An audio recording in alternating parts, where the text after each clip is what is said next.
Sim, bom, eu gostava de começar por dizer que na sua gênese a CPLP é um projeto que nasce justamente nesta via da solidariedade entre os povos que compõem esta organização importante, a Comunidade dos Países de Língua Portuguesa. Na sua gênese, a CPLP é um projeto de paz, é um projeto que visa encontrar solidariedade entre os Estados-membros para, no contexto da diversidade que existe entre os nossos povos, se possa encontrar uma unidade necessária que junte os povos de língua portuguesa. E por isso, mais recentemente, a CPLP tem vindo a fazer todo um esforço de articulação das suas atividades, dos seus programas, dos seus projetos, à luz da Agenda 2030 para o Desenvolvimento Sustentável. Esta agenda veio reforçar na CPLP, de facto, a necessidade de responder de uma forma mais orientada e transversal aos diferentes desafios que se colocam à nossa agenda. E por isso implica, do lado da CPLP, uma maior compreensão sobre esta realidade, sobre esta temática e o seu cruzamento entre todos os setores. A CPLP tem procurado, de facto, posicionar-se nos tempos mais recentes para encontrar uma resposta que seja consentânea com este quadro, que é um quadro de interoperabilidade crescente. E, portanto, na sua essência, a cooperação da CPLP é uma cooperação que traz para o seu funcionamento toda a dinâmica da chamada cooperação Sul-Sul, porque habitualmente envolve atores do espaço da cooperação Sul-Sul numa lógica até trilateral de organização das atividades, e nós temos vários exemplos nesse domínio. O exemplo mais recente e talvez interesse para este fórum é efetivamente o trabalho que tem sido desenvolvido na área do combate ao trabalho infantil, em que com o apoio da OIT, com a intervenção da CPLP e dos nossos Estados-membros, nós temos conseguido definir posicionamentos comuns na comunidade internacional que fazem com que a CPLP seja hoje um exemplo de boas práticas ou de boas lições nesse domínio. Isso naturalmente que se traduz muito na solidariedade e na forma como olhamos para a necessidade dos países da CPLP com estágios de desenvolvimento comparativamente menos evoluídos, poderem rapidamente ultrapassar essas dificuldades e acompanhar o ritmo dos demais países. Vários dos projetos da CPLP neste domínio têm trabalhado, se quiser, numa lógica de cooperação Sul-Sul e até de economia solidária. Mesmo em projetos que tipicamente, à partida, não se percepcionava essa realidade. Temos um projeto que envolve todos os laboratórios de engenharia da CPLP, por exemplo, é apenas um caso, em que neste momento estamos até a trabalhar com economia circular, num aproveitamento daquilo que são recursos disponíveis nos laboratórios que estão mais avançados e que efetivamente possam já não corresponder ao nível de análise. Os laboratórios de engenharia civil trabalham com análise de elementos de obras públicas, não é? Mas existem, por vezes, equipamentos que não estando já aptos a um determinado estágio são partilhados com os laboratórios que estão ainda em fase anterior e, portanto, não são descartados. Há aqui também uma economia circular que nós queremos aproveitar e isto acho que será o futuro da cooperação da CPLP. Estas matérias têm sido aprofundadas para, de facto, criar aqui uma visão a 360 graus. Nós, nesta agenda, não estamos sozinhos e, quando impactamos num setor, temos que verdadeiramente olhar para os demais e perceber em que medida é que recursos públicos que nós trabalhamos, a CPLP é uma organização de governos, podem ser aplicados com maior eficácia. E, para isso, a economia solidária dá-nos um norte muito importante.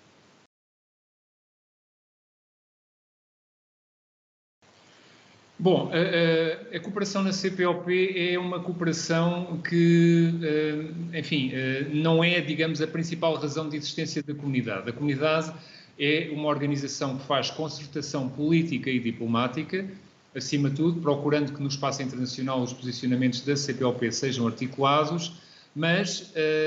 o pilar cooperação e o pilar língua portuguesa têm sido, se nós quisermos, o cimento que tem permitido colar esta vertente mais política. Em termos gerais, a cooperação da CPLP tem permitido incrementar o trabalho em rede. Hoje existem mais de 50 redes temáticas que partilham conhecimento e informação em todos os setores da agenda do desenvolvimento, e isso vai desde o setor da saúde, à segurança alimentar e nutricional, ao ensino, à justiça, aos direitos humanos, por aí vai. É um vetor, de facto, muito, muito vasto. E, portanto, há aqui também, do nosso lado, um esforço para nos abrirmos cada vez mais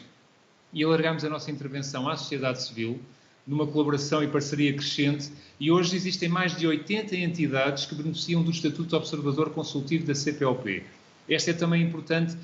também dizer isto, porque temos uma visão que vem de fora dos Estados, que vem do lado da sociedade civil, E, portanto, esperemos que com isso, esta visão também de solidariedade e de economia social possa ser cada vez mais um vetor norteador da nossa cooperação.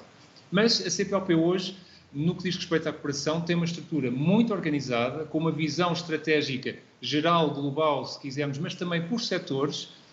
tem metodologias e procedimentos que estão perfeitamente alinhados com a Agenda 2030 e que vão ao encontro dos Objetivos do Desenvolvimento Sustentável. E por isso temos aqui um grande desafio. Esse desafio é trazer para o espaço dos países de língua portuguesa a possibilidade de identificar complementaridades com outros atores internacionais e com as necessidades que os nossos Estados-membros identificam para os seus processos de desenvolvimento, criando aqui sinergias que potenciem dinâmicas de cooperação horizontal, de sul-sul, trilateral e que devem servir todos os objetivos de desenvolvimento dos nossos Estados-membros.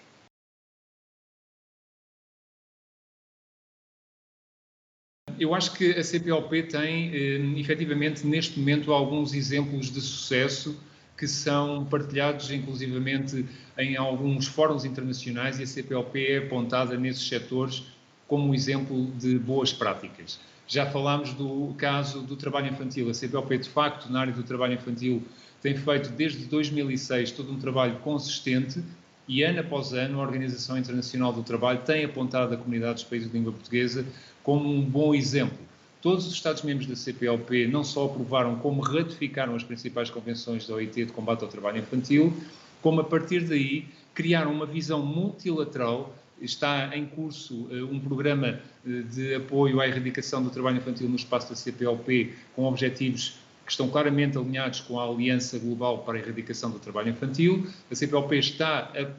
a posicionar-se para falar a uma só voz na Conferência Global de Erradicação do Trabalho Infantil na África do Sul em 2022, e tudo isto configura, de facto, uma dinâmica de que a CPLP pode servir como exemplo para o Sul Global. Mas outros setores, o setor da segurança alimentar e nutricional, por exemplo, é um setor em que a CPLP se tem movimentado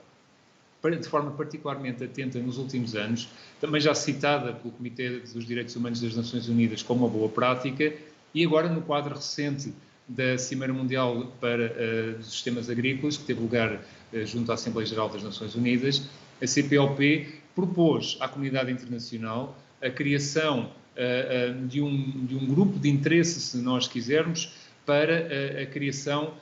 de uma visão global para sistemas alimentares sustentáveis. Nós estamos muito preocupados com a questão da governança da terra e com a forma como ela pode ser aproveitada de forma sustentável. E por isso a CPLP tem um outro exemplo a dar para o Sul Global. É apontada como sendo a organização que criou um mecanismo de governança da segurança alimentar e nutricional, é o nosso conceito de segurança alimentar e nutricional, que senta à mesma mesa os governos, a sociedade civil, os parlamentos, o setor privado e a academia. Em breve nós gostaríamos também de sentar a esta mesa as autarquias locais, o poder local, os municípios, e aí teríamos uma mesa de concertação social para o setor da segurança alimentar e nutricional ímpar e que replica o processo do Comitê Mundial de Segurança Alimentar das Nações Unidas. Este é também um exemplo e uma boa prática que nós podemos alargar ao Sul Global. Mas também na área da saúde, eu não quero ser muito exaustivo, mas temos bons exemplos. Na área da saúde, a CPLP criou, ao abrigo do seu Plano Estratégico de Cooperação em Saúde,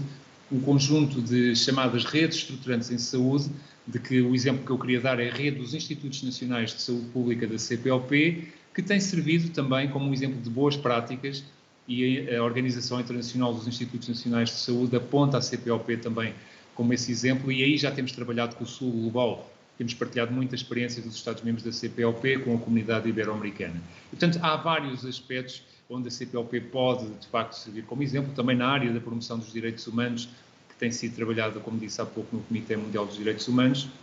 e isso é muito significativo. Acho que estes três exemplos justificam bem o trabalho da nossa comunidade.